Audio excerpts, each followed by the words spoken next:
Hello and welcome back to another YouTube video. Hi, I'm Speeder. So, it has been a few days since I filmed something, but 2 days ago, I finished reading Percy Jackson, The Titan's Curse.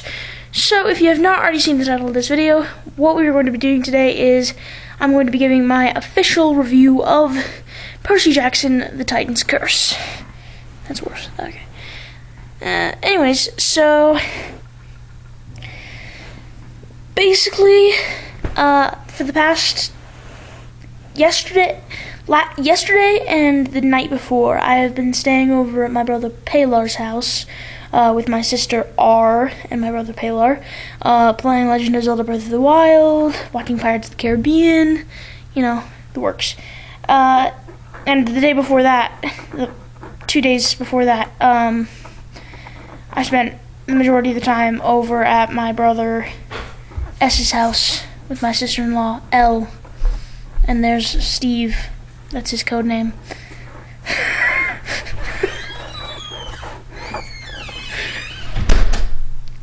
I'm officially naming my brother M Steve. He's Steve now. Anyways, so yeah, I'm gonna get started.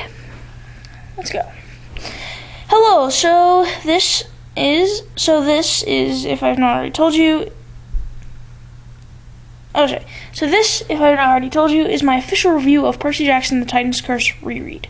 Just to be clear, none of the content relating to Percy Jackson in this review or in this video belongs to me. That belongs to the author and anyone else who owns the copyright of the book. So if you've seen any of my previous review videos, you know the drill here. Go to the description of the video to find timestamps for what part of the video you want to see. There should be a start of the review, spoiler section, and a rating section. That way, if you've not read this book, you cannot have anything spoiled for you. Remember, if you have not read the previous 2 Percy Jackson books, then even the spoiler-free section of this video will spoil things for the previous books in the series. I've read this series before, so this is a reread review.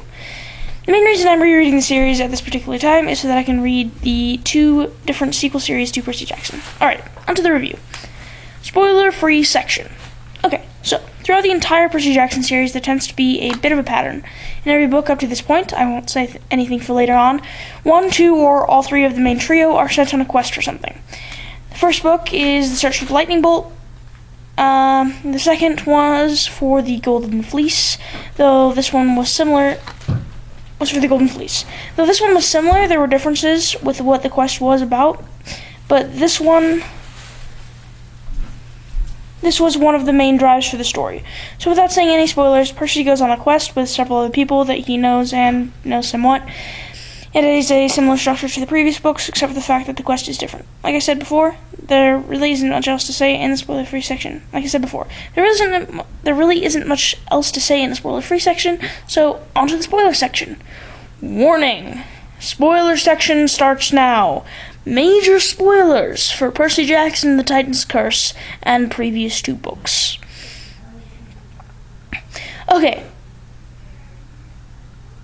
Okay, now that I have given people a chance to skip ahead or off the video, let's begin with the spoiler section of this review.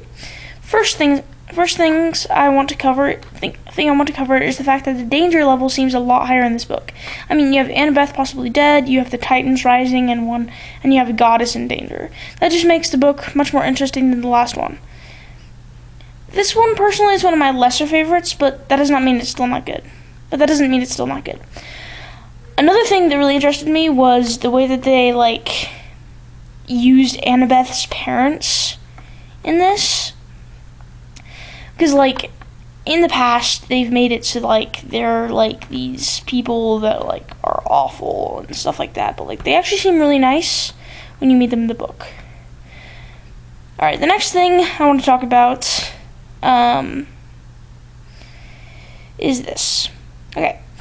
Can I just say I am a huge Percabeth shipper, and this book sure had a lot of it. Don't judge, I really like shipping characters. So Keith. Anyways, Percy's main reason for going on this quest was to save Annabeth, not to mention Percy's encounter with the goddess Aphrodite. This situation in particular made me laugh harder than probably most other things in the book. Anyways, this book is pretty short, and this is a reread review for me, so I'm a bit afraid I may spoil something for the later 2 books on accident. So, on to the rating. Sorry, this is like really boring review. Rating section starts now.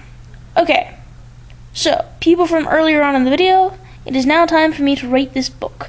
I deem this book a 4 out of 5 star rating. I love the entire Percy Jackson series, but you should know, if you have seen previous reviews, that I don't go handing out 5-star ratings left and right. Now, if I really enjoy a book, I'll most likely give it a 4. If I love the book and it also has a plot that really caught my attention, I may give it a 4.5, but that is very rare. 5-star rating will only go to the books that blew my mind away with how well written they are. This book is very good, however, it did not blow my mind away, and it could have been better, even so, it is still a very good book. Thank you for listening to my official review of Percy Jackson, The Titan's Curse. Alright, I gotta go. Bye.